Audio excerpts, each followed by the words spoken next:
us a little bit of how things, I know what happened, but you know, tell the people how you kind of got your big break and you know, how the earliest part of your career started. Well, you know, a consistent hard worker. Yeah. That's the first thing everyone needs to do. Yeah. Well, back in the early days, and it's been very well documented that I won the Weatherill competition. Yeah, music magazine, which was sadly defunct music magazine. That was a long time ago. That was 1998, so that was 11 years ago. Wow. But I was actually we're old, aren't we? Well, I am old. See, we have to talk about this because this will be going out to like the younger generation. Yeah, you know, well, I mean, who might just notice you from. Well, more like recent things. Yeah. Like, but yeah, but I've been, you know, I did that. Then I got signed to Ministry, Renaissance. So I remember your first gig was at Ministry after you won a set at Ministry, didn't you? Which you got some really good reviews. Yeah. And then obviously that, I guess, opened the door for you to get some sets at Cream in Liverpool. No, well, it was. I literally did quite well at Ministry, and then I found out hard times, and like, come on, give us a gig. We wouldn't send them tape, give us a gig, blah blah blah, and then. All the places I wanted to play because my name is kind of out there, but I didn't wait for the phone to ring. Yeah, capitalise I was like, phone them, send them on tapes, and it kind of snowballed from there. It went really so well at Ministry, then went to the back, maybe Residence, then took me to Ibiza, and then Renaissance come in as a resident from Mono, and Nottingham, and then Cream, which was for me at the time the Holy Grail. Yeah. And then I was resident there for years until it went. And then I started circus. So what are your thoughts on the demise of Cream then? Can you talk about that?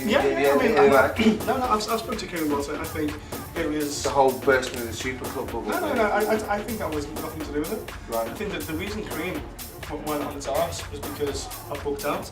Right. And because, I don't know if people know, people obviously booked out as a well-known Manchester night. Yeah. Against Liverpool. Sankey's shut, he went to Nation and was doing a Friday night. Really exposed it, but before booked out came to Cream. Cream was like in one room open fold, and then maybe in a room Judge Jules, and in another room like Dave Clark and Carl Cox. And that was a typical Cream lineup. Whereas what they do, they separated all the interesting, cool, fresh stuff.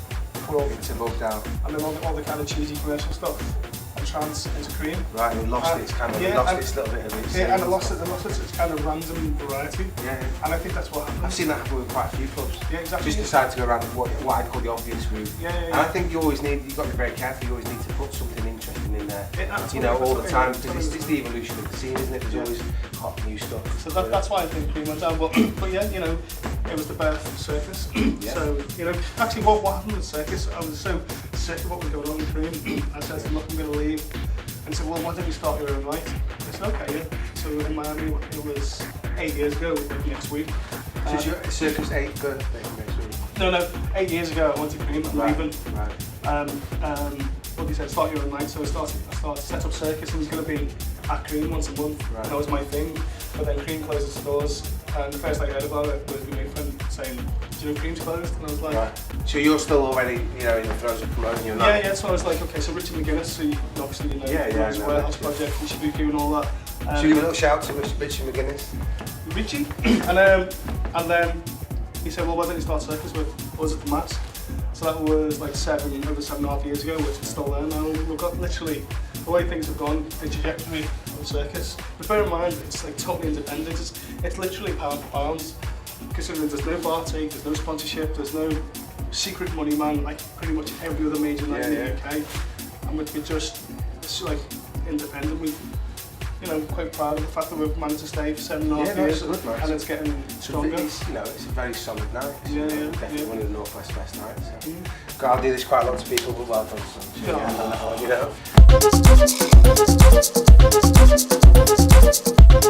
So now, I've noticed you're doing quite a lot more production. Yeah. How have you found the transition from DJ into production? Is it something natural? Or it was natural, but it was slow, and it's funny because the reason it was slow was because, firstly, I was working with other people and I had to learn the ropes. I'm one of those people that will go in and go to an engineer, oh, by the way, can you do this and do that for me? You wanted to get really hands-on and and so it took me a while to learn. And also, I was living in Liverpool with friends. I was sharing a house, we had a sharing studio together. He gets up at 3 in the afternoon. Right. I'm up at 9. Well, I'm not saying I'm up and out, I'm ready to stop working at 9, I'm up at like 7 every day. And our kind of time zones are different, so I was dragging my heels a bit. Did you used to be in the army? I No. No, I just like like... At 9 o'clock, that's like proper. Mate, Yes, sir. I'm up at 7:30, 8 o'clock every day. Wow. Like a clock, like a bell. I can't wait to go and crack on. Right, yeah, literally. But yeah, moved to London by myself, which meant I could get up and crack on with my music. Time you wanted to, yeah. Yeah, and that's what's happened. I mean, I've been living in London 2.5 years, and you can probably see the music's kind of the output.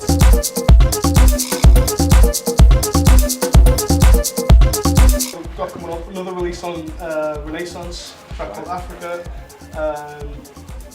The Come Home record I did on Cocoon, and it's got a remix and Sasha has to remix it. Excellent. And you do quite a lot of remix work actually. I was on his website the other day. Yeah, he's been really hard in the studio.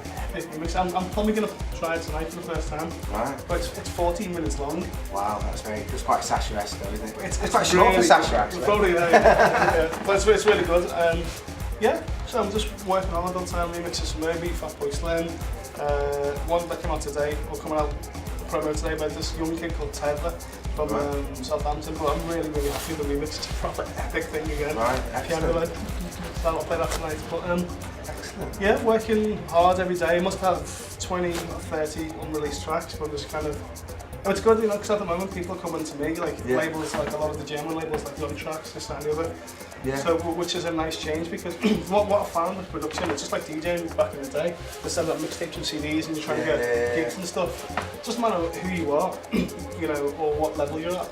When it comes to production, you need to start again in a similar vein. You're right. You have to kind of let people know that you're capable, and then maybe do a spec mix and this, that, and the other. It's like just doing a gig for nothing. It's exactly the same.